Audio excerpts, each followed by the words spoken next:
So welcome. I'm going to do a little review of Mastering Copperplate Calligraphy, a step-by-step manual by Eleanor Winters. If you're calligraphy or you're into calligraphy and you've heard some names about, you might have heard of Eleanor Winters. Now, I tried to do copperplate via YouTube by looking at websites, listening to people, researching, having a dabble.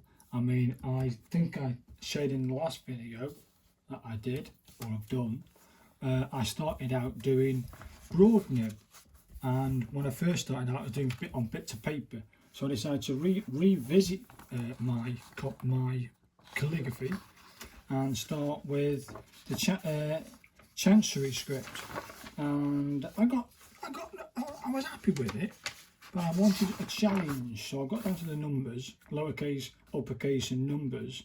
I've got to do punctuation, and then I'm leaving this space for practice. And then I moved on to Gothic hand, a little dabble in there. But while I revisited this stuff and with broad nib, I discovered copperplate.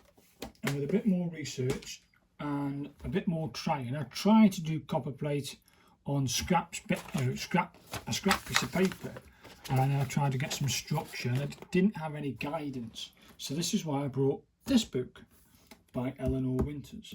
And when I got it, I thought I didn't expect everything that I wanted. I got what I wanted and more. Let me tell you that. So it starts off with some lovely script and lovely writings, and it also goes into, it shows you historical bits of documents, and it gives you references to where they are, so you can go and look for that. You can look for, you've got lots of information about the script. You've got, again, more historical pieces with flourishes, and you start with part 1, historical background, and you read it. Please read it. It's fantastic to read. It goes into flourishes, it goes into certificates, it goes into letters.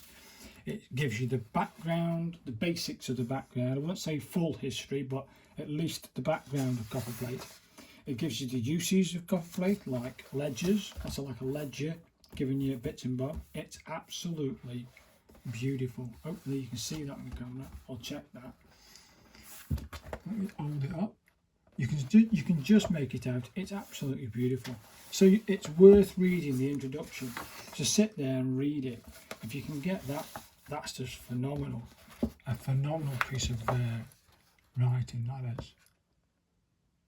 Absolutely beautiful.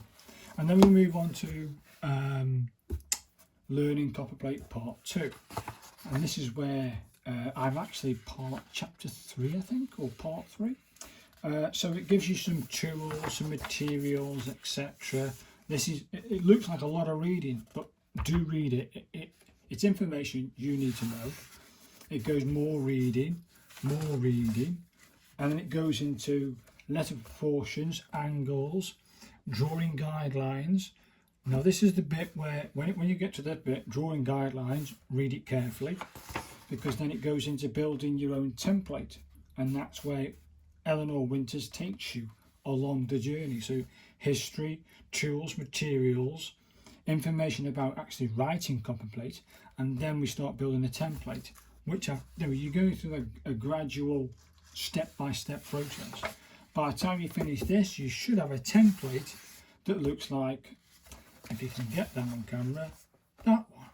And that's the one I've just shown you on my clipboard, which is here. And that's my clipboard. What clipboard am I on? That there is my template that is based on this setting out of this book. That's why I recommend this book, because you do it like this. You've got that, laminate it, and whatever you do on there, you can if you get ink on there, you can just wipe it off. It's done. And if you get thin enough paper, you can see the black lines come through, and you've got a guide. So once you get past building this, if you make a mistake, start again. Keep going until you're absolutely 100% happy you've got the right template and you've done it correctly. Otherwise, if you try to do copperplate without doing this correctly, you could end up having bad habits. So even though I spent the first, where's that folder? I thought I could cheat by doing my own version of it, and it didn't work. So there's one failed attempt, and there's the second failed attempt.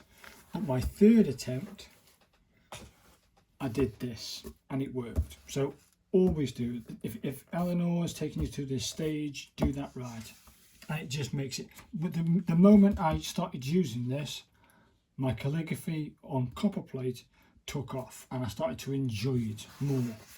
Then we talk about position and flex pens and nibs, etc. And then we start on the minuscule alphabet, which is all lowercase.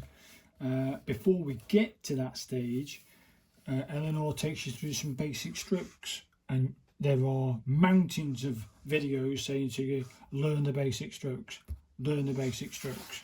And every day that before I do any practice, every other day that I do practice, I have a bit of scrap paper, and that's where, when I do some more practice, my other book will come in handy, where I can just rip it out, do some basic strokes, warm the hand up, and that's what Eleanor teaches you, the basic strokes of copperplate.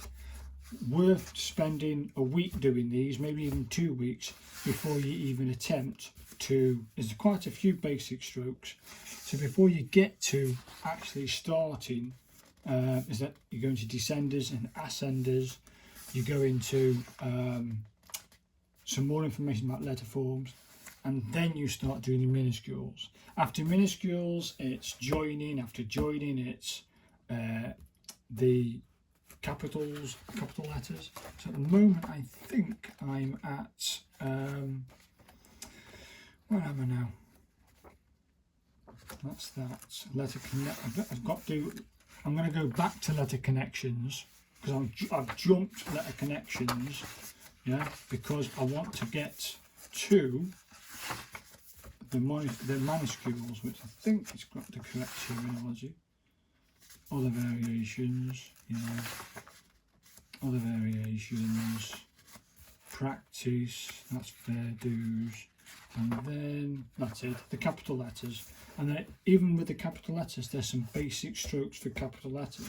So I spent a week on just doing the basic strokes of capital letters.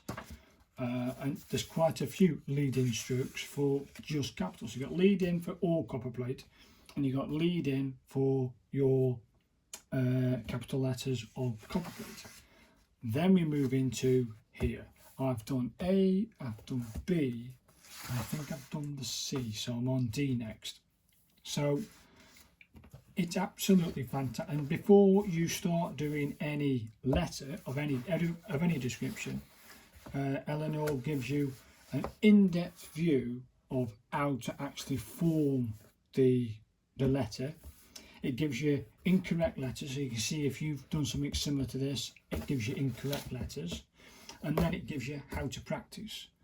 Not all of them do how to practice, but they all are basically the same thing. It's letter form and how to create it, rules if there is a rule to do with this letter, incorrect letters. It's just fantastic. So if you want to learn copperplate from, as far as I did some research into Eleanor Winters, she's a lecturer in universities in the USA. She's won countless awards, and I bigged this book up. That's why I've done a full review of this book. And if you want to learn copperplate, I can only advocate this book. It's took my copperplate writing, and I aren't doing copperplate for a professional footing. I'm doing it for, as somebody mentioned the other day, fancy lettering. So I just want to do some fancy lettering, make it look cool, job done. And that's as far as I want to take my copperplate. But hey, eventually, a year, 2 years, 3 years from now, who knows? My copperplate might go from being a bit scratchy and a bit not quite got the curve right to actually perfection, and that would be a dream. But at the moment, I'm working through the book, and I'm on capital C, a capital D at the moment.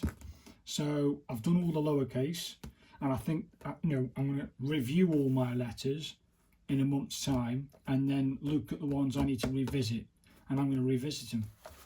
I've got to go back to spacing. It's a fantastic book, and if you want to learn copperplate, this is the book for you. A link is down in the description, and go get yourself a copy. Thanks very much for listening, and hope you get one.